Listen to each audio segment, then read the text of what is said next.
అపోస్తలుల కార్యము 16వ అధ్యాయం మొదటి నుండి చదువుకున్నాం. కాబట్టి మేము త్రోయను విడిచి ఓడ ఎక్కి తిన్నగా సముద్రాకేతును మరునాడు నేయపొలికిని అక్కడ నుండి ఫిలిప్పీకిని వచ్చి తిని మాసిదోనియా దేశంలో ఆ ప్రాంతమున 10 ముఖ్య పట్టణములు భూమిల ప్రవాస స్థానములైనవి. మేము కొన్ని దినములు ఆ పట్టణములో ఉంటుంది.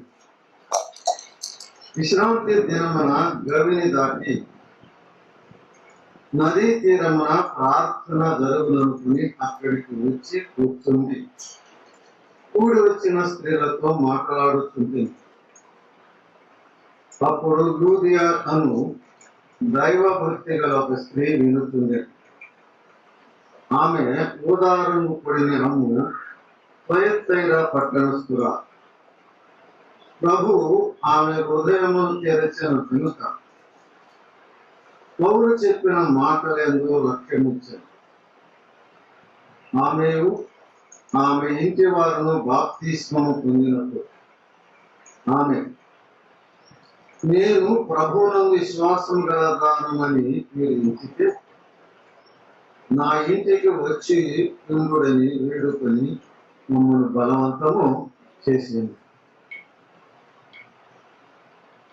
40వ వచనం. వాడు చెరసాలలో నుండి వేలుపలికి వచ్చి లూదియా ఇంటికి వెళ్ళి అక్కడ సహోదరులను చూసి ఆదరించి బయలుదేరి పోయేది. చదవబడిన లేఖన భాగమును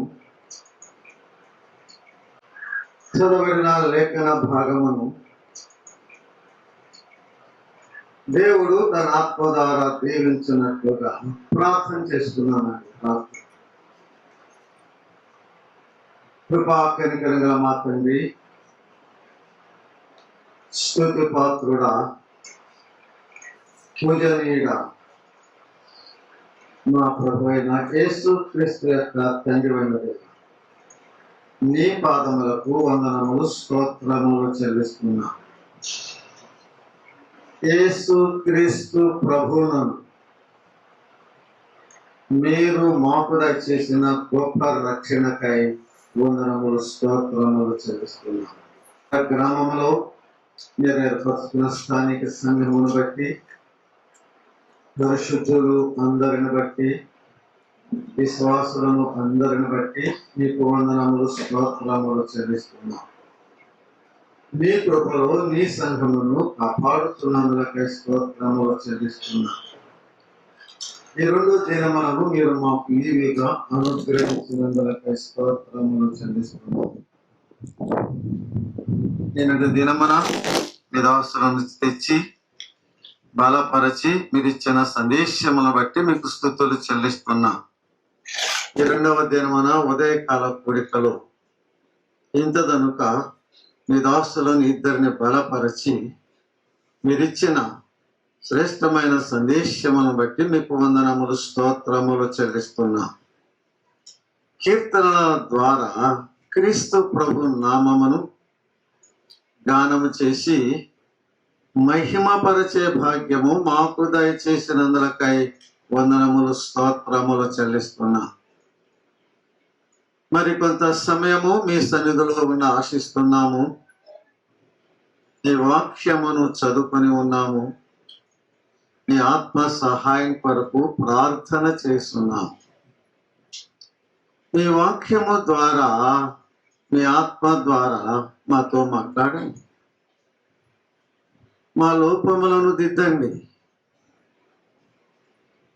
మాకు ఉజ్జీవము పురుకొల్పు దయచేయండి.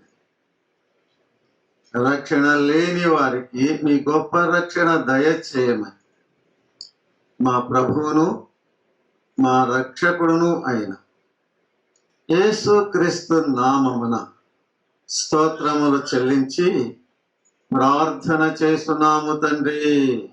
ఆమేన్. దేవునికి స్తోత్రం చెల్లిస్తున్నాను. దేవుని యొక్క మహాకృపను బట్టి మరి మీతో కలిసి చక్కని సహవాసం చేయటానికి, మీతో కలిసి దేవుని వాక్యమును ధ్యానించటానికి ప్రభు మరి నాకు ఇచ్చిన ఆయన కృపను బట్టి, ఆయన ఇచ్చిన సమయాన్ని బట్టి మొదటిగా మన తండ్రి అయిన దేవునికి వందనములు, స్తోత్రములు చెల్లిస్తున్నా.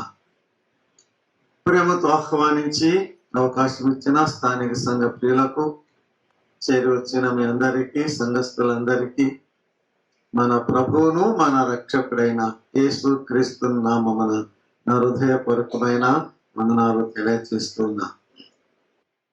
ఇక్కడ నిలుస్తున్నప్పుడు స్వరాజ్యమమ్మ జ్ఞాపకం వచ్చింది. మధుకూరు సంఘములో నా మొదటి విశ్వాసంలో అమ్మ కూడా మొట్టమొదట నమ్ముకున్న విశ్వాసంలో ఒక విశ్వాసి.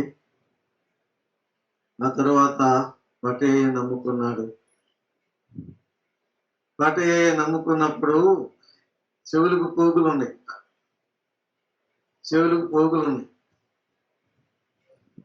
బాప్తీసం తీసుకుంటానయ్యా అన్నాడు. బాప్తీసం ఇస్తాము అన్నా. నేను తీసుకుంటానయ్యా అన్నా. ఖచ్చితంగా నీకు ఇస్తాము. మరి పోగులు ఉన్నాయి నీ చెవుల్ని, పోగులు తీసేయాలన్నాను.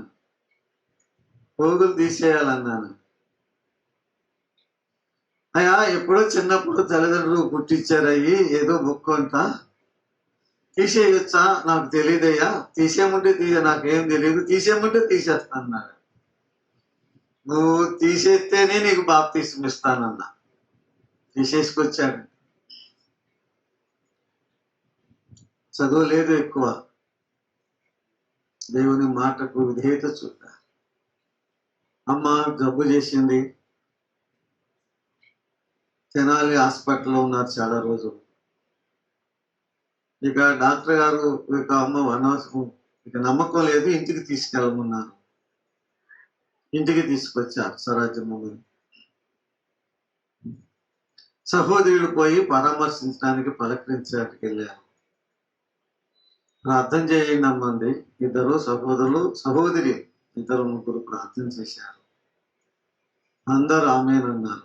ఆమె కూడా ఆమెనంది. అమ్మా నన్ను ప్రభు పిలుస్తున్నాడు, నేను వెళుతున్నా అంతే. వెళ్ళిపోయి ప్రభు నన్ను పిలుస్తున్నాడు, వెళ్తున్నాను అన్నాడు. వెళ్ళిపోయి ఆ విశ్వాసం, సింపుల్ ఫెయిత్, ఆ సామాన్యమైన విశ్వాసం మనందరికి ఎంతో మాది. దేవునికి స్తోత్రం చెల్లిస్తున్నాము. ఆమె సంతానములో అమ్మడు సిమియోను నమ్ముకున్నాడు. అందుకు దేవునికి స్తోత్రం చెల్లిస్తున్నాం. ఆయన ద్వారా ఇక్కడ నిలబెట్టి ఆయన కార్యాలు జరిగిస్తున్నారు. వారి సంతానమంతా ప్రభు నమ్ముకోవాలని మేము ప్రార్థన చేస్తున్నాము. దేవునికి స్తోత్రం చెల్లిస్తున్నాము. దేవుడు నిన్నటి దినాన ఈ ఉదయకాలం ఇప్పటి వరకు తన దాసులను బలపరిచి ఇచ్చిన శ్రేష్టమైన సందేశమును బట్టి దేవునికి స్తుతులు చెల్లిస్తున్నా. యేసు ప్రభు నామమును చక్కగా గానం చేసి మహిమపరిచే భాగ్యమును దేవుడిచ్చినందులకై దేవునికి స్తోత్రములు చెల్లిస్తున్నా. ఈ సమయమున మనం చదువుకున్న లేఖన భాగం అపోస్తల కార్యములు 16వ అధ్యాయము వచనము 11 నుండి 15 వచనాలు మనం చదువుకున్నాం. అందులో లూదియాను గురించి మనం చూస్తున్నాం కదండి. అక్కడ ఎవరున్నారండి? లూదియా అనే దైవ భక్తి గల ఒక స్త్రీ ఉండేను.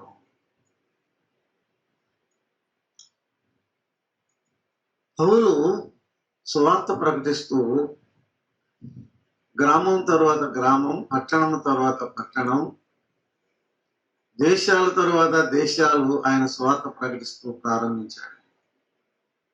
మీకు అర్థమయ్యేటట్టుగా చెప్తున్నాను. మన ఆసియా ఖండం వైపు ఆయన మన ఆసియా ఖండానికి సువార్త ప్రకటించాలని ఆశ కలిగి మన ఆశ నా రేగన మన ఆసియా పాలస్తీనా దేశం, యెరూషలేము, ఇజ్రాయెల్ దేశం ఆసియా ఖండములోదే. అంటే మనది తూర్పు దిక్కు అనమాట. ఇజ్రాయెల్ దేశానికి మనం తూర్పునుంటాం అన్నమాట. మన దేశాలన్నీ తూర్పునుంటాయి. ఆసియా ఖండం తూర్పునన్నమాట. ఐరోపా ఇంగ్లాండ్ ఎన్ని ఉన్నాయి కదా, అయ్యేమో పశ్చిమనుంటాయి అన్నమాట. పౌలు భక్తుడు మన తూర్పు వైపు మన దేశానికి వచ్చి సువార్త ప్రకటించాలని ఆయన ఆశ కలిగి బయలుదేరితే యేసు ఆత్మ వారిని అడ్డగించాను అనే మాట చూస్తున్నామని. వద్దన్నాడు, పరిశుద్ధాత్ముడు వద్దు అన్నాడు. ఎందుకో మనకు తెలియదు, ఏం చేయాలో తోసలేదు. కొన్ని పట్టణాలు దాటి వెళ్తున్నారు. ఒక చోటకు వచ్చారు. ఆ రాత్రి దర్శనములో, అంటే కళ్ళు అన్నమాట, దర్శనములో ఒక వ్యక్తి పౌలుకు కనపడ్డాడు. ఇట్లా చేతులు చాపుతున్నాడు, దేహి అని అడుగుతున్నాడు అన్నమాట. అయ్యా, నీ వచ్చి మాకు సహాయం చేయి, నీ వచ్చి మాకు సహాయం చేయి. ఏ సహాయం? డబ్బులు సహాయం కాదు, ధనము, గోధుమలు, బట్టలు సహాయం కాదు, వాక్య సహాయం, సువార్త సహాయం. నీ వచ్చి మాకు సహాయం చేయమని చేతులు సాపి అడుగుతున్నట్టుగా దర్శనంలో పౌలు చూశాడు. ఆ మాటలో చదువుతున్నప్పుడు ఎన్ని ఆత్మలు, ఎంతమంది మాకు సహాయం చేయండి, మాకు సహాయం చేయండి, మాకు సహాయం చేయండి అని ఎన్ని వేలు, ఎన్ని లక్షలు, ఎన్ని కోట్ల మంది అర్థిస్తున్నారు, చేతులు సాపుతున్నారు. 10 సంవత్సరాల నుండి నేను సువార్త దండయాత్రకు వెళ్ళట్లేదు, కానీ అంతకుముందు చాలా సంవత్సరాలు సువార్త దండయాత్రకి వెళ్ళాను. సువార్త ప్రకటిస్తుంటే ఆ రోజుల్లో పత్రికలు పంచి చీకటి పడే వరకు వచ్చేసి ఇక కూర్చునేవాడు. స్నానాలు చేసి భోజనాలు చేసి క్యాంపులో పడుకునేవాడు. ఇది మంచిది కాదయ్యా, ఇట్లా చేస్తే ఎత్తుకు వచ్చి పనుకుంటానక ఖచ్చితంగా ఒక్కొక్కరు 4-5 వెళ్తున్నాం కాబట్టి ఒక ఊరిలో మనం ముగించుకుని వచ్చేటప్పుడు తప్పక సువార్త కూడిక పెట్టి సువార్త చెప్పి, కొంతమంది వచ్చినా, 10 మంది వచ్చినా, 50 మంది వచ్చినా కూడిక పెట్టి సువార్త ప్రకటించి రావాలి. ఇలా వచ్చితో మంచిది కాదంటే ఆ మంచిదన్నాని అలాగున సువార్త కూడికలు పెట్టి రాత్రులు సువార్త ప్రకటించి వచ్చారు. అలా వస్తున్నప్పుడు కొందరు యేసు ప్రభువుని నమ్ముకుంటారు కదండి, నమ్ముకున్నారు. అక్కడ ప్రారంభమైంది నా హృదయంలో వేదన. నమ్ముకున్న తర్వాత ప్రార్థన చేసి వస్తామమ్మా, వస్తామయ్యా అంటాం కదండి. వాళ్ళు అంటారు, మరలు ఎప్పుడు వస్తారయ్యా మా దగ్గరికి, మరలు ఎప్పుడు వస్తారయ్యా మా దగ్గరికి. వస్తామమ్మా అంటాం కానీ వచ్చేది లేదు, వచ్చేది లేదు. ఇక లేదు, వెళ్ళం, అది వాస్తవం, వెళ్ళం. కానీ వస్తాములే అంటామని, తొందరలోనే త్వరగానే వస్తామంటాం. కానీ వెళ్ళేది వారు దీనంగా అడుగుతూ ఉంటారు, మళ్ళీ ఎప్పుడు వస్తారయ్యా, మళ్ళీ మాకు ఎప్పుడు చెప్తారయ్యా, మళ్ళీ ఎప్పుడు వస్తారు. మరి అలా అడుగుతుంటే, నేను వస్తుంటే నా హృదయంలో చాలా వేదన ఉండేది. నీ వచ్చి క్రీస్తు భక్తుడా నాకు సహాయం చేయి. ఏం సహాయం? సువార్త సహాయం. మేము నశించిపోతున్నాం. ఏ వాక్యము ద్వారా మేము రక్షణ పొందుతామో, ఏ వాక్యం ద్వారా మాకు ఆత్మ రక్షణ ఉన్నదో ఆ సువార్త వాక్యమును మాకు ప్రకటన చేయి, మాకు వచ్చి సహాయం చేయమన్నప్పుడు దేవుడు మమ్మను ఈ ప్రాంతం అడవుడు వైపుకి వెళ్తుంటున్నాడని వారికి అర్థమయ్యి అడవుడు వైపు వారు ప్రయాణం చేశారని. అలాగన పట్టణాలు దాటుకుంటూ ఫిలిప్పి అనే పట్టణానికి వచ్చారు. ఫిలిప్పి పట్టణానికి వచ్చారు. అక్కడ మేము కొన్ని దినములు ఉంటిమి అంటున్నాడు కదండి. అక్కడ మేము కొన్ని దినములు ఉంటిమి. 12 వచనమండి, 13 వచనం. విశ్రాంతి దినమున గవిని దాటి నదీ తీరమున ప్రార్థన జరుగుననుకొని అక్కడికి వచ్చి కూర్చుండి కూడి వచ్చిన స్త్రీలతో మాట్లాడుచుంటుంది. అప్పుడు లూదియా అను దైవ భక్తి గల స్త్రీ వినుచుండెను. ఆమె ఊదారంగు పొడిని తొయత్తైర పట్టణస్తురా. ప్రభువు ఆమె హృదయమును తెరచిన గనుక పౌలు చెప్పిన మాటలందు ఆమె లక్ష్యముంచింది. ఆమె ఇంటి వారు బాప్తిస్వం పొందారు. నేను ప్రభువునందు విశ్వాసం ఉంచిన దానిని ఎంచితే మీరు వచ్చి నా ఇంటికి రావాలని వారిని ఏం చేసిందండి? బలవంతం చేసింది.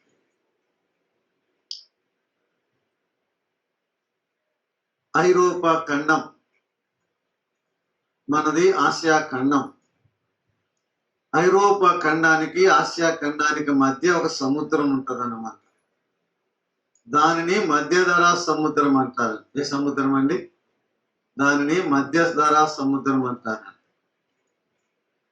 ఆ మధ్యధరా సముద్రం అవతలేమో ఐరోపా ఖండం ఉంటది. ఆ మధ్యధరా సముద్రానికి యువతలేమో ఆసియా ఖండం ఉంటుంది.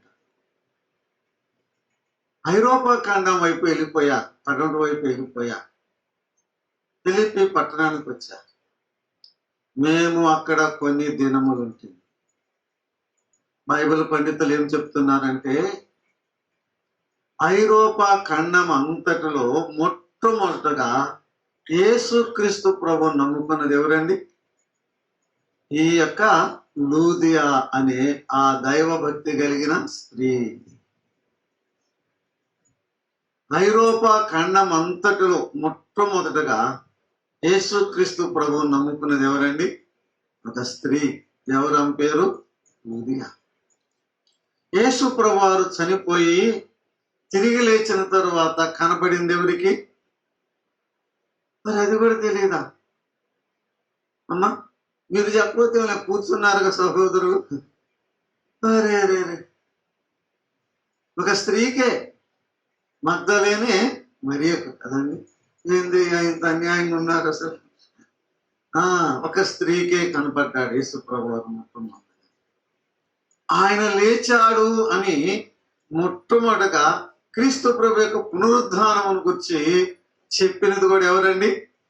ఒక స్త్రీ, మగ్దలేని మరియ. ఐరోపా ఖండం అంతటిలో మొట్టమొదటగా నమ్ముకున్నది ఎవరండి? ఒక స్త్రీ. మన దేశంలో మన ఆంధ్రప్రదేశ్లో బ్రదరన్ మూవ్మెంట్ 1836లో వచ్చింది. 1836లో వచ్చింది. ఆదోని నారిస్ గ్రోవ్స్ అని ఆయన వచ్చి స్వార్థ ప్రకటించాడు. నర్సాపూర్ ప్రాంతంలో, గోదావరి ప్రాంతంలో వారు ప్రకటిస్తే మొట్టమొదటిగా నమ్ముకుంది కూడా ఒక స్త్రీ ఏనంట. మొట్టమొదటి కూడా నమ్ముకుంది ఎవరండి? ఒక స్త్రీ. లూదియా అను ఒక స్త్రీ మొట్టమొదటిగా క్రీస్తు ప్రభువును నమ్ముకుంది. ఎంత ధన్యురాలు, ఎంత ధన్యురాలు. ఐరోపా ఖండములో ఆమె ప్రథమ ఫలం కదండి. ఆమె ఎవరు చెప్పండి? ఆమె ప్రభుకి ప్రథమ ఫలము. ప్రథమ ఫలం తర్వాతే మిగిలిన ఫలాలండి కదా. ఇక ఆ స్థానము, ఆ బాధ్యత, ఆ ధన్యత, ఆ దీవెన మరి ఒకరికి ఆ చోటు ఇంకెవరికి రానే. చదువుతున్నాను చూడండి. మేము కొన్ని దినములు అక్కడ ఉంటిమి. ఎక్కడ? ఫిలిప్పి పట్టణములో ఉన్నామన్నమాట. ఫిలిప్పు అనేది ఒక మనిషి పేరు. ఆ మనిషి పేరుతో ఆ పట్టణమును పిలిచారండి, ఫిలిప్పి అని. ఫిలిప్పు అనేది ఒక మనిషి పేరు అన్నమాట. ఆ పేరు పెట్టి ఆ పట్టణానికి ఆ పేరును పెట్టి పిలిచారని. ఫిలిప్ అంటే ఎవరో కాదు, అలెగ్జాండరు చక్రవర్తి యొక్క తండ్రి. అలెగ్జాండర్ చక్రవర్తి యొక్క తండ్రి అన్నమాట. ప్రపంచాన్ని జయించాడే ఆయన తండ్రి ఫిలిప్ అన్నమాట. ఆయన పేరు మీద ఆ పట్టణానికి ఆ పేరు పెట్టారు. ఫిలిప్పి పట్టణానికి వెళ్ళారు. మేము కొన్ని దినములు అక్కడ ఉంటిమి.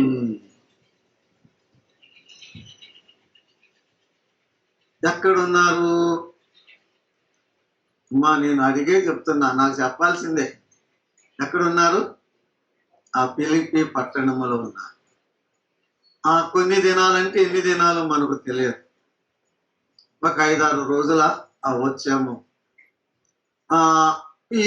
ఆ కొన్ని దినాలు అక్కడ ఉన్నప్పుడు వారు ఏం చేశారు?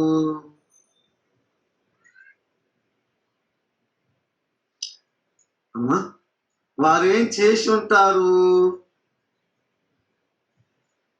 అక్కడేం రాయబడలా. నా బైబిల్లోనూ లేదు, మీ బైబిల్లోనూ లేదు. కానీ మనము అర్థం చేసుకోవాలి. కొన్ని దినాలు అక్కడ మేము ఉంటేమి అంటున్నాను. ఏం చేసి ఉంటారు?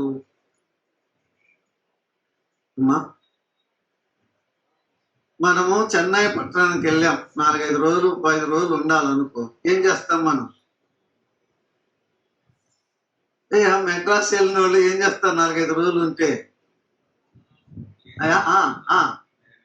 ఇక్కడ చూసే స్థలాలు ఏమేమి ఉన్నాయి, చూడదగిన ప్రదేశాలు. సెయింట్ థామస్ కొండ అంట, అక్కడ చర్చి ఉందంట, ఆ చర్చిలో పెట్టి ఉందంట, ఆ పెట్టిలో సోమ ఎముక కూడా ఉందంట, అది ఎక్కడో చూసేద్దాం కదా. మెరీనా బీచ్ అంట, మోరు మార్కెట్ ఇప్పుడు కాలిపోయింది, ఇంకోటి పెట్టారు అక్కడ. ఎక్కడెక్కడ ప్రసిద్ధి చెందిన చూడదగిన కదండి స్థలాలు పోయి ఎక్స్కర్షన్ లాగా జలసాగా సరదాగా చూసేస్తాం మనమే. They went not for an excursion. ప్రదేశాలు చూసి సంతోషించడానికి వారు వెళ్ళలేదు, లేక ఇంకేదేదో చేయటానికి వారు వెళ్ళలేదు. ఖరీదైన లాడ్జల్లో వారు లేరు. అసలు అప్పుడు లాడ్జీలే లేవండి ఖరీదైన. వారు ఏం చేసి ఉంటారండి? వారు ఏం చేసి ఉంటారంటే తర్వాత వచ్చిన చదువుతారా, దాన్ని బట్టి మనకు అర్థమవుతుందండి. 23వ వచనం 13వ వచనం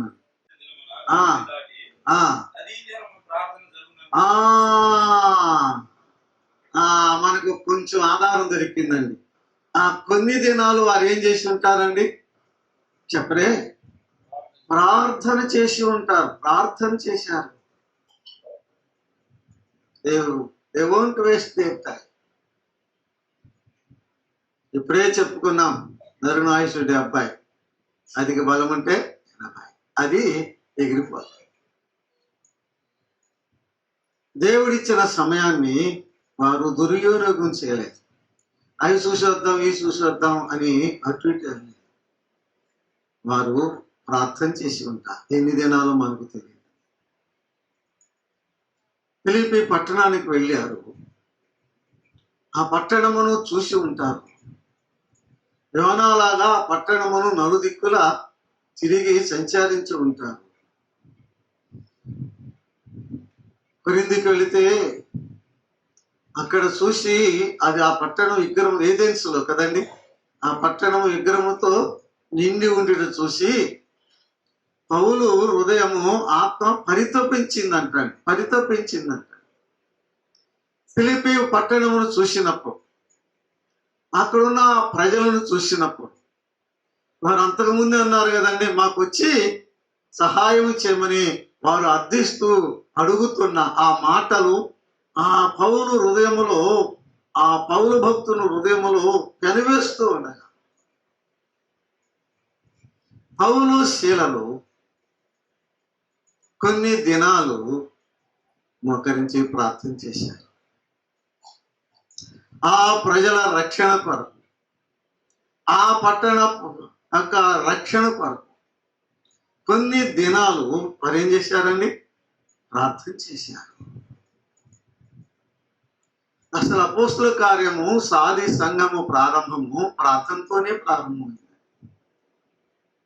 ప్రార్థనతోనే ప్రారంభమైందండి. చూడండి, మొదటి అధ్యాయములో ఆ మాట చూసుకున్నాం. అపోస్తుల కార్యములు మొదటి అధ్యాయము, అపోస్తుల కార్యములు మొదటి అధ్యాయము 14 వచనం. మొదటి అధ్యాయము 14 వచనమే. వీరందరూ వీరితో కూడా కొందరు స్త్రీలను యేసు తల్లి అయిన మరియయు ఆయన సహోదరులను ఆ ఏక మనస్సుతో ఎడతెగక ప్రార్థించుచుండేరి. సంఘ ప్రారంభం, ఆ ప్రారంభం సంఘం యొక్క పుట్టుక దినానికి ముందే వారు ఏం చేస్తూ వచ్చారండి? సంఘము ప్రార్థనతో పుట్టిందండి, ప్రార్థనలో పుట్టిందండి. అననీయ అన్నాడు ప్రభు. చిత్తం ప్రభువా అన్నాడు అననీయ శిష్యుడు. నీవు దమస్కులో చిన్ననిది అనే వీధికి వెళ్ళు. అక్కడ యూదా అనేవాడు ఒకడు ఉన్నాడు. అతని ఇంటిని గురించి విచారణ చేయి. ఇల్లు ఎక్కడో ఎదుగు. యూదా అనేవాడు ఇల్లు ఉంటుంది. యూదా అనే అతని ఇల్లు ఉంటుంది. అక్కడ తార్సు వాడైన సౌలు ఉంటాడు. నీవు వెళ్ళి అతను పరామర్శించి బాప్తిస్మని చెప్తున్నాడు. ప్రభువా, నేనా? అతడు ఈ దమస్కు పట్టణానికి చంపటానికే కదా, హింస పెట్టడానికే కదా నేను నమ్ముకున్న వారిని వచ్చింది. అధికార పత్రాలు తీసుకుని వచ్చాడే, నేను వెళ్ళాలా? వెళ్ళు. అతను ఎవరు నాకు ఎలా తెలిసింది? 11 వచనం చదువుతారండి. 9వ అధ్యాయము 11 వచనం. అపోస్తుల కార్యములు 9వ అధ్యాయము 11 వచనం అండి. 9వ అధ్యాయము 11 వచనం అండి. నేను ఉన్నాను అనేను. అందుకు ప్రభువు చిన్నది అనబడిన వీధికి వెళ్ళి విచారణ చేయము. ఇదిగో అతడు ప్రార్థన చేయుచున్నాడు.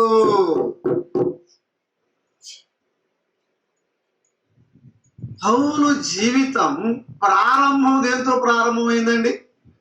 చెప్పే, ఆ ఇంట్లో చాలా మంది ఉంటారు కదా.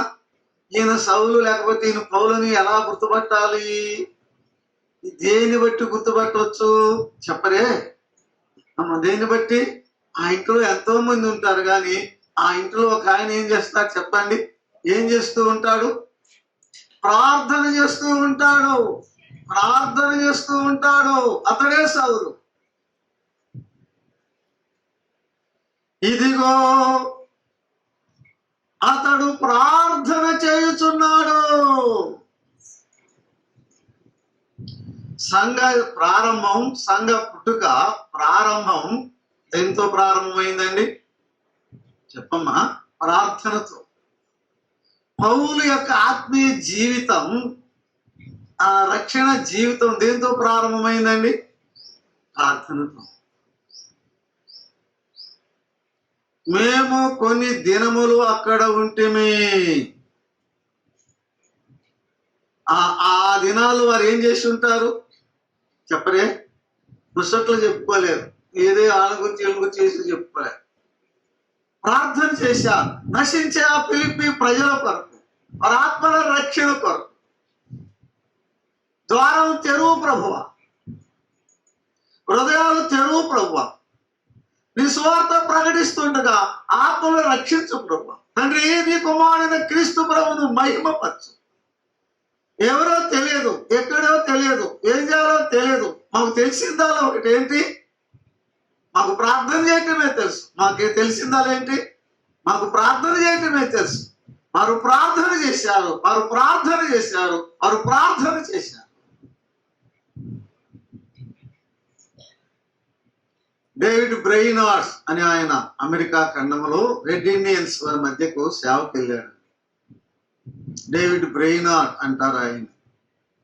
డేవిడ్ లివింగ్స్టన్ అని ఆయన ఆఫ్రికా దేశానికి వెళ్ళాడు అన్నమాట. డేవిడ్ బ్రెయినార్డ్ అని ఆయన అమెరికా దేశంలో చిన్న ద్వీపాలు ఉన్నాయి, ఆ రెడ్ ఇండియన్స్ అంటారు, వారి మధ్యకి వెళ్ళాడు. వాళ్ళ భాష ఈయనకి రాదు, ఈయన భాష కూడా ఈయనకి ఇంగ్లీష్ అనమాట. అసలు ఆయన భాష ఈయనకి రాదు, ఈయన భాష వాళ్ళకి రాదు, ఏం తెలియదు. ఏం చేశాడో తెలుసా? ఆ పచ్చిక మైదానంలో ఆ పగటి వేళ, రాత్రి వేళ, ఆ రాత్రి అంతా మోకరించి నశించున్న ఆ యొక్క రెడ్ ఇండియన్స్ కొరకు దివారాత్రులు కన్నీటితో మోకాళ్ళ మీద ప్రార్థన చేశాడు. ఆయన భాష వారికి తెలియదు, వారి భాష ఈయనకి తెలియదు. ఏం చెప్పాలో, ఏం చెప్పిన వారికి ఏం తెలియదు. కానీ ఏం చేశాడు చెప్పరే? దివారాత్రులు కన్నీటితో మోకరించి ప్రార్థన చేశాడు. ఫ్యాషన్ ఫర్ సోల్స్ అనే పుస్తకంలో అస్వాల్డ్ రే స్మిత్ గారు ఒక చేటగా రాస్తారు. ఆఖరికి ఆ దేశస్తుడే, ఆ భాషస్తుడే, ఆ ఊరోడే దొరికాడు ఒకడు. అతడికి ఇంగ్లీష్ కూడా వచ్చి రాదంట. ఏమమ్మా? అతడికి ఇంగ్లీష్ కూడా వచ్చి రా. సరే, వచ్చి రాకపోతే రాకపోయిందిలే, వాడు ఫుల్లుగా తాగి ఉన్నాడు. ఫుల్లుగా తాగాడు. అయ్యా, నేను చెప్పే మాటలు మీ భాషలో చెప్తాను అన్నాడంట. తాగే ఈయన చెప్తున్నాడు ఇంగ్లీష్లో, ఆయనేమో ఆ భాషలోకి వచ్చి రానట్టుగా ఏం చేస్తున్నాడండి? తర్జుమా చేస్తున్నాడు. అంతే. 100 ఆత్మలు రక్షించబడ్డాయి. 100 ఆత్మలు రక్షించబడ్డాయి. ఏం చేశాడు డేవిడ్ బ్రెయినార్డ్ చెప్పరే? ప్రార్థన చేశాడు. ఫిలిప్పీ పట్టణంలో వెళ్ళినప్పుడు పౌలు శీలలు కొన్ని దినాలు ప్రార్థన చేశారు. ప్రార్థన చేసిన తరువాత విశ్రాంతి దినమున చదవండి. తర్వాత వచ్చిన 16వ అధ్యాయము 13వ వచనం. విశ్రాంతి దినమున గవిని దాటి నదీ తీరమున ప్రార్థన జరుగునని అక్కడికి వెళ్ళి కూర్చుండి కూడి వచ్చిన స్త్రీలతో మాట్లాడుచుంటిమి. విశ్రాంతి దినమున గవిని దాటి నదీ తీరమున ప్రార్థన జరుగుననుకొని అక్కడికి వచ్చి కూర్చుంటిమి. ఏం చేశారంటే, విశ్రాంతి దినం అంటే శనివారమేనండి. ఇప్పుడైనా అప్పుడైనా విశ్రాంతి దినం శనివారమే. విశ్రాంతి దినమే మారలా. విశ్రాంతి దినము శనివారం, ప్రభువు దినము ఆదివారం. ఇప్పుడు మనము విశ్రాంతి దినాన్ని ఆచరించాం. ఏ దినాన్ని ఆచరిస్తాం చెప్పండి? మనది ప్రభువు దినం, వారిది విశ్రాంతి దినం. ఆ సంగతి అట్లుంది.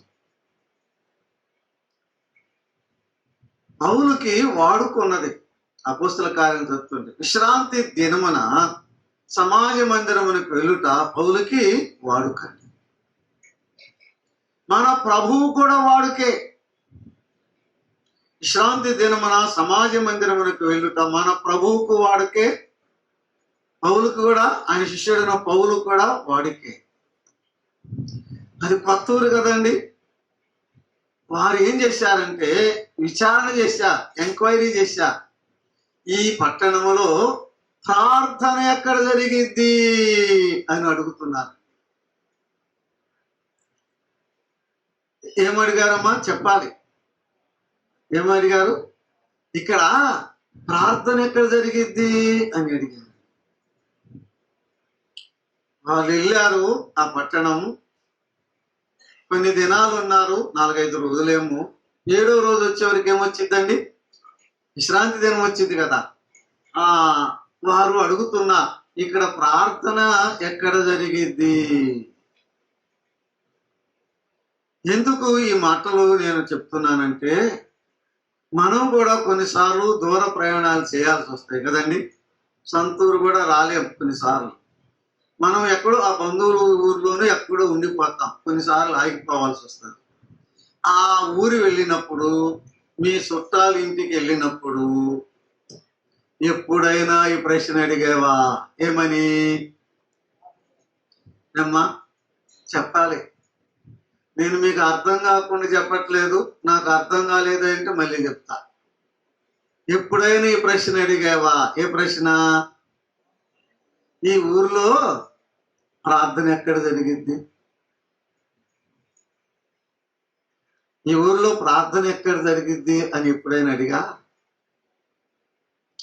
అయ్యా ఈరోజు హాయిగా టీవీ కింద నుంచి టీవీ చూసుకుంటూ ఉండొచ్చులే అని చుట్టాల ఇంటికి పోయి అక్కడ ఆదివారం వచ్చినప్పుడు ఏం చేస్తావు? ఇక ఈ టీవీ చూసుకుంటూ కూర్చుంటావా? ఎప్పుడైనా అడిగావా ప్రార్థన ఎక్కడ జరిగింది ఈ ఊరిలో? ఒకరోజు నేను చుండూరు వెళ్తున్నాను, బస్సు కోసం నుంచున్నా బస్ స్టాండ్ దగ్గర.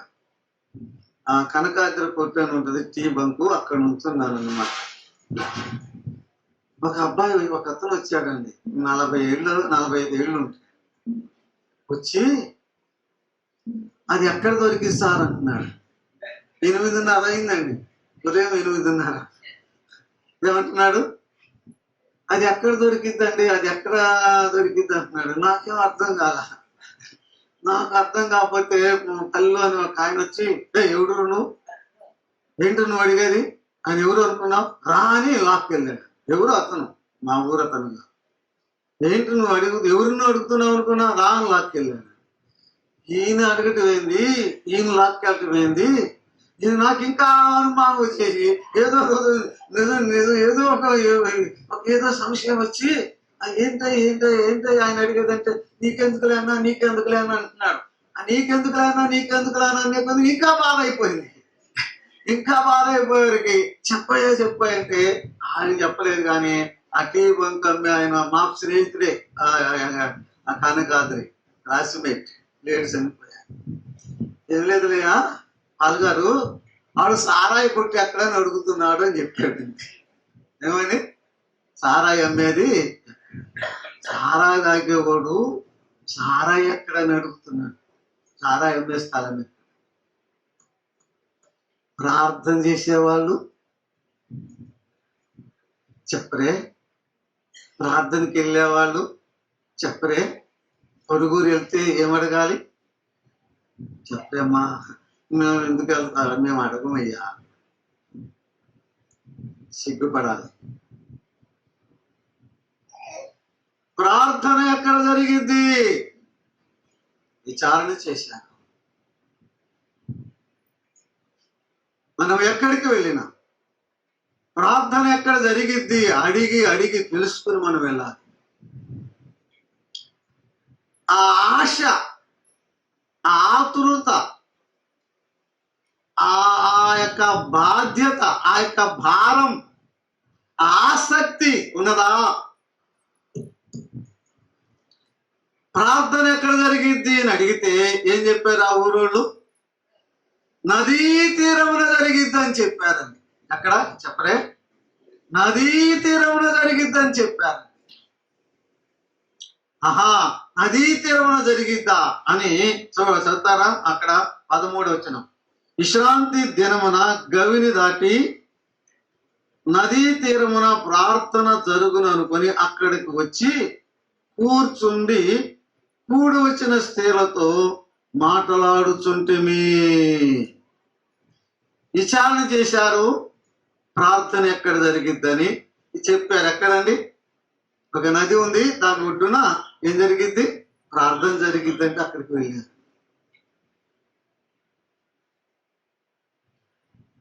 అక్కడికి వెళ్ళి కూర్చున్నాము. అక్కడ కూడి వచ్చిన వారితో మేము మాట్లాడుచుంటిమి. చూడండి ఎంత విశేషం. ఆ కూడి వచ్చిన స్త్రీలతో మాట్లాడుచుంటిమి.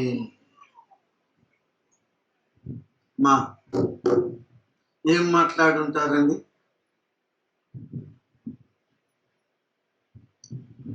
అక్కడ కూడి వచ్చి కొంతమంది స్త్రీలు కలిసి అక్కడ ప్రార్థన చేసుకుంటున్నారు. వారితో మేము మాట్లాడుచుంటిమి. ఏం మాట్లాడి ఉంటారు? పౌలు పత్రికలు మనం చదువుతుంటే కొరింథీ పత్రిక, మేము సిలువ వేయబడిన యేసు క్రీస్తును తప్ప దీనిని మీ మధ్య మేము ఎరగమన్నారు. మాట్లాడితే ఎవరిని గురించి? ప్రభువైన యేసు క్రీస్తుని గురించి. నోరు తెరిస్తే ఎవరిని గురించి? ప్రభువైన యేసు క్రీస్తుని గురించి. మేము సిలువ వేయబడిన యేసు క్రీస్తును ప్రకటిస్తున్నాము. సిలువ వేయబడిన క్రీస్తు ప్రభు, ఆ సిలువను గురించిన వార్త వారు ప్రకటన చేస్తూ ఉన్నారండి, మాట్లాడుతున్నారు. ఆ సిలువ దృశ్యం వారి ఎదుట వివరిస్తున్నారు. ఆ రక్షకుడు దేవుని కుమారుడు, ఆ పరిశుద్ధుడు, ఆ నీతివంతుడు ఎలాగైనా అన్యాయము తీర్పు పొందాడు, ఎలాగైనా దుష్టుల చేతికి అప్పగింపబడ్డాడు, ఎలాగైనా ఆయన ముఖాన్ని ఉమ్మి వేయబడిందో, ఎలాగైనా గడ్డం పెరిగి వేయబడిందో, ఎలాగైనా వీపు దున్నబడిందో, ఆ భారమైన శిలువ ఆయన మోసుకుంటూ యెరూషలేము గలిలయలో కూడా ఎలా మోసుకుపోయాడు. ఆ కపాలమైన స్థలంలో కల్వరి కొండ పైన ఘోరంగా అవసరంలో మానవాళి పాప పరిహారార్థమై శిలువ వేడి తన రక్తమంతా చిందించారు. ప్రాణమును ధారపోశాడు, చనిపోయి తిరిగి లేచాడు. పాడితే పాట పాడతారు కదా, యేసయ్య పాటలే పాడాలి. లేదయ్యా లేదో పాట పాడితే యేసయ్య పాటలే పాడాలి. మాట్లాడితే యేసయ్య మాటలే చెప్పాలి. ప్రసంగిస్తే యేసయ్య మాటలే చెప్పాలి. నాలుగు చోట కూర్చుంటే యేసయ్య మాటలే చెప్పుకున్నాం. ఇక్కడ మనమందరం, నేను కూడా ఓడిపోయాం, ముచ్చట్లు చెప్పుకుంటున్నాం, కాలం వృధా చేసుకుంటున్నాం. యేసు ప్రభువుని గురించి ప్రకటన చేస్తున్నా, మాట్లాడుతున్నా. అక్కడ ప్రార్థన జరుగును అనుకొని మేము వెళితిమి. చూడండి, ఆ కూడి వచ్చిన స్త్రీలతో మాట్లాడుచుంటిమి. అప్పుడు లూదియా అను భక్తి కలిగిన ఒక స్త్రీ వినుచుండెను. ఆ నదీ తీరమున ఎందుకు వెళ్ళారు పౌలు శీలలు? అక్కడ ఏం జరిగిద్దని వెళ్ళారండి? ప్రార్థన జరిగిద్దని వెళ్ళారు. అక్కడ కొంతమంది స్త్రీలు కూడి వచ్చారు. ఎందుకు కూడి వచ్చారు? ఏమ్మా, ఇవన్నీ చిన్న చిన్న ప్రశ్నలే. ఎందుకు కూడి వచ్చారు స్త్రీలు అక్కడికి? ప్రార్థన చేసుకోవడానికి. లూది అనే స్త్రీ కూడా వెళ్ళింది అక్కడికి. ఎందుకు? ప్రార్థన చేసుకోవడానికి. వారితో కలిసి ప్రార్థన చేసుకోవటానికి ఆమె కూడా వెళ్ళింది. ఎంత మంచి లక్షణం! వారితో కలిసి ప్రార్థన చేసుకోవటానికి ఆమె కూడా వెళ్ళింది.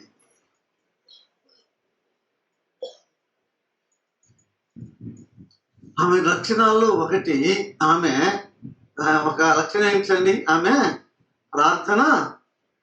ప్రార్థనా పరురాలు. ఆమె స్నేహం ఎవరితో? ఆమె సహవాసం ఎవరితో? చెప్పవే. ఆమె స్నేహం ఎవరితో? ఆమె సహవాసం ఎవరితో?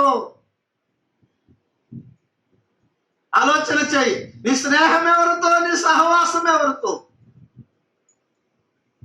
దేవుడిచ్చిన ఆ ఖాళీ సమయాన్ని నువ్వు ఎవరితో గడుపుతున్నావు? ఎలా గడుపుతున్నావు? ఏం చేస్తూ గడుపుతున్నావు? నీ స్నేహితులు ఎవరు? నీ సహవాసం ఎవరితో? లూదియా సహవాసం ఎవరితోనండి? చెప్పరే. ప్రార్థించే వారితో. ఎవరితో చెప్పండి? ప్రార్థించే వారితో. ఆమె నదీ తీరానికి ఎందుకు వెళ్ళింది? ప్రార్థన చేసుకోవటానికి. వారితో కలిసి ప్రార్థన చేయటానికి, ప్రార్థన చేసుకోవటానికి, ప్రార్థన చేయటానికి వెళ్ళిందండి. ప్రార్థన చేయటానికి ప్రార్థనా పరువు ఎందుకు వెళ్ళింది?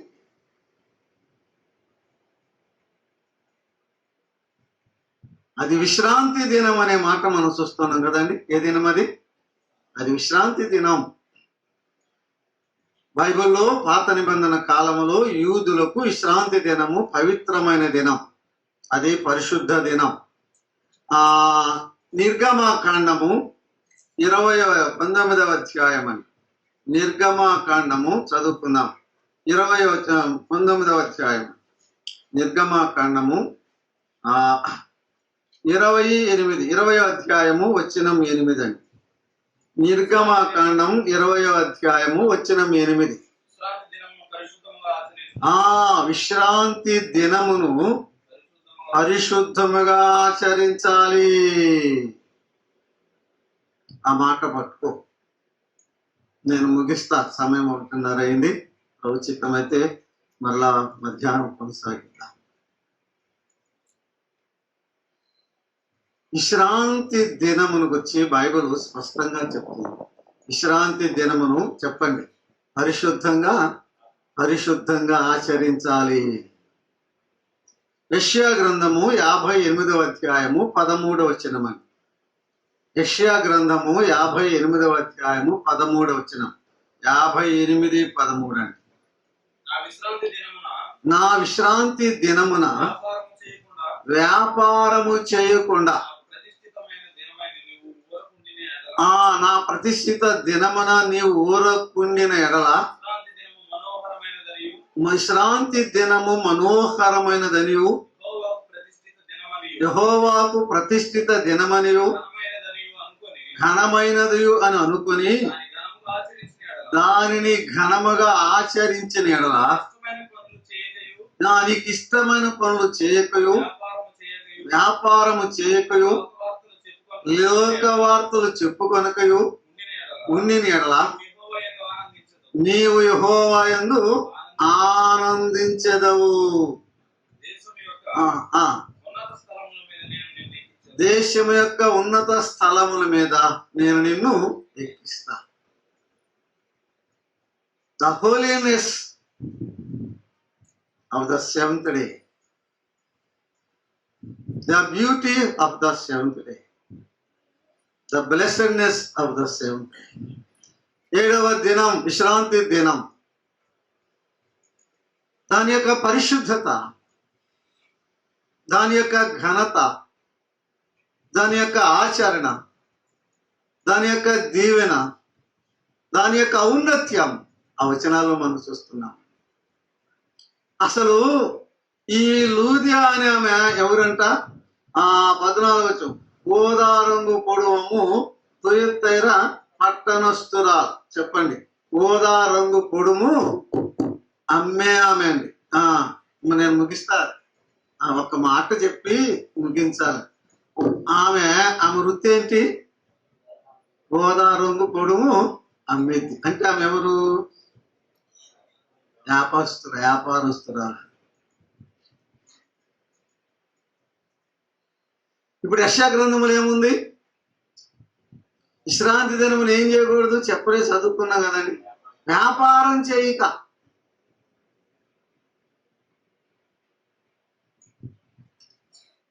ఆమె వ్యాపారస్తురాలు. ఆమె వ్యాపారం చేస్తే ఆ రోజు కూడా ఆమెకేమొస్తుంది చెప్పడమ్మా? లాభం వస్తుంది. అవునా కాదు? అవునా కాదు?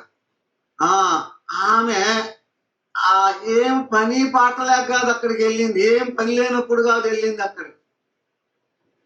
అర్థమైందా? Not spare time. ఇది చాలా ముఖ్యమైన అంశం. ఏం పని లేక కాదు ఆమె విశ్రాంతి అయినా అక్కడ పోయి ఉన్నాడు, అక్కడ కూర్చొని ప్రార్థన చేస్తుంది. ధ్యానం చేద్దామని. ఎవరైనా సహోదరుల్ని బ్రదర్ ఏంటి ప్రార్థన రాలేదంటే ఏమంటారండి? నా మాట చెప్పండి, నేను ప్రార్థన చేస్తాను. ఏమంటారండి అమ్మా? అన్నీ చెప్తున్నాడు శేఖర్ అన్న. మరి పని ప్రార్థన రాలేదు బ్రదర్ అంటే ఏం చెప్తారయ్యా? చెప్పరే. పనికి పని తగిలింది బ్రదర్ అంటారు కదా. పని తగిలింది బ్రదర్. అసలు ఆ జవాబు చెప్పటం ఎంత సిగ్గుమాలిన జవాబు అండి. అది ఎంత సిగ్గుమాలిన జవాబు. ఏం పని పాట లేకపోతే అప్పుడు వస్తామన్నమాట ప్రార్థన. అంతేగా నీ మాటలు అర్థమవుతాయి కదండి. ఏం పని పాట లేకపోతే అప్పుడు ప్రార్థనకు వస్తావా? అప్పుడు దేవాలయ చర్చకి వస్తావా? ఎంత వెర్రి మాటలు, ఎంత వెర్రి ఆలోచన, వెర్రి జవాబు, పోలీస్ ఆన్సర్. విశ్రాంతి దినమున ఆమె ప్రార్థనకి వెళుతుంది. దానికి ఆమె ఆ ప్రార్థనకి వెళ్ళడం ద్వారా ఆమె వ్యాపారం కట్టి పెట్టేసింది కదండి. ఆమె పని పట్ల ఏం చేసింది? కప్పి పెట్టేసింది. అంటే వ్యాపారం చేయకపోతే ఆమెకు ఆ రోజు ఏమొచ్చింది చెప్పరే? నష్టం వచ్చింది. అవునా కదా? నష్టం వచ్చింది. ఆమె త్యాగం చేస్తుంది. ప్రార్థన కొరకు, సహవాసం కొరకు, సంఘం కొరకు, పరిశుద్ధులతో ఉండటానికి, ప్రభువుకు ప్రార్థన చేయటానికి ఆమె ఆ వ్యాపార కార్యకలాపాలన్నీ పక్కన పెట్టింది. వచ్చే లాభాన్ని ఆమె నష్టంగా ఎంచుకోలేదు. నష్టపోవటానికి ఇష్టపడి ఆమె వెళ్ళి ప్రార్థనలో కూర్చుంది. ప్రార్థన చేసుకున్నాం. విశ్వాస ఎందుకు ఈ మాటలు చెప్పుకున్నాం? ప్రతి ప్రభు దినమున నీ వ్యాపారాలు కట్టిపెట్టు, నీ పని పాటలకు కట్టిపెట్టు. పని వచ్చింది బ్రదర్, పని వచ్చింది అని సాకులు చెప్పొద్దు. అవును, ఇంకా రక్షించబడని ఆ లూదియా అనే ఆ స్త్రీ, ఆ వ్యాపారస్తురా, ఆ ధనవంతురా, విశ్రాంతి దినమును ఆచరించడానికి ఆమె నష్టపడటానికి సిద్ధపడింది, నష్టపోయింది. ప్రభు దినమున సంఘంగా కూడి వచ్చి మన తండ్రిని ఆరాధించే దినం, మన ప్రభువును జ్ఞాపకం చేసుకునే దినం. అవును, నష్టపోతాం, త్యాగం చేయాలి.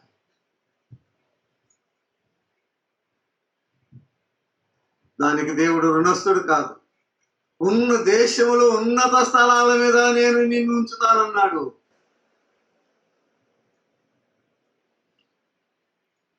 కూలికి ఆశించి ఆదివారం ఆగిపోతే 20, 120, 150, 200 వస్తాయేమో.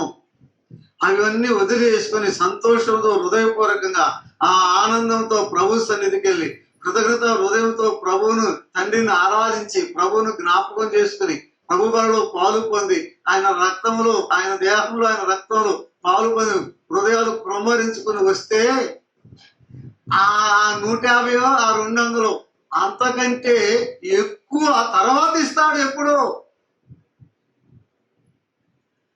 దేశంలో ఉన్నత స్థలముల మీద నేను ఉంచుతానన్నాడు, వాగ్దానం చేశాడు. చేయలేదండి? ఇప్పుడు మనం చదువుకున్నది the blessedness of the last day. ప్రార్థన చేసుకుందాం. కృపా కనికరం గల మా తండ్రి, నీ పాదములకు స్తోత్రము నాయన. ఇంకా నమ్ముకోలేదు, ఇంకా రక్షణ లేదు. కానీ ఆ లూదియా అనే ఆ స్త్రీ విశ్రాంతి దినమున తన వ్యాపారాన్ని కట్టిపెట్టింది. ప్రార్థన జరిగే స్థలానికి వెళ్ళింది. వారితో కలిసి ప్రార్థన చేసింది. ప్రభువా, మాతో మాట్లాడుతున్నందులకై స్తోత్రం. అది విశ్రాంతి దినం, మాకు ప్రభు దినం, ఆదివారం. యేసయ్య మరణమును జయించి తిరిగి లేచిన ఆ రక్షణ లేని ఆమె శ్రాంతి దినానికి అంత ప్రాధాన్యత ఇస్తే, రక్షించబడిన మేము ప్రభు దినమునకు ఇంకెంత ప్రాధాన్యత ఇవ్వాలి?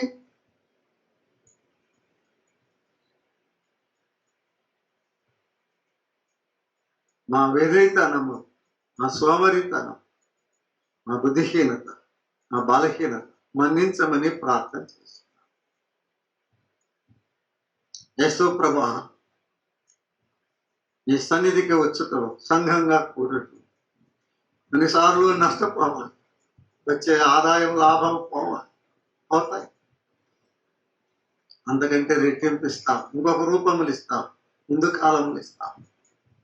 నువ్వు నమ్మదగిన వాడవు, నువ్వు ఎంతైనా నమ్మదగిన వాడు. అందుకే స్తోత్రములు చెల్లిస్తూ విశ్రాంతి దినమును పరిశుద్ధంగా ఆచరించాలి. ఆజ్ఞ. ప్రభు దినమును కూడా మేము పరిశుద్ధంగా ఆచరించాలి. ప్రభు దినమున నేను ఆత్మవశుడనైతిని. ప్రభు దినం నీదే, నీకే స్తోత్రము చెల్లిస్తుంది. ఆ హృదయాలు మాకు దయచేయి, ఆ సమర్పణ మాకు దయచేయి, ఆ ఆనందము మాకు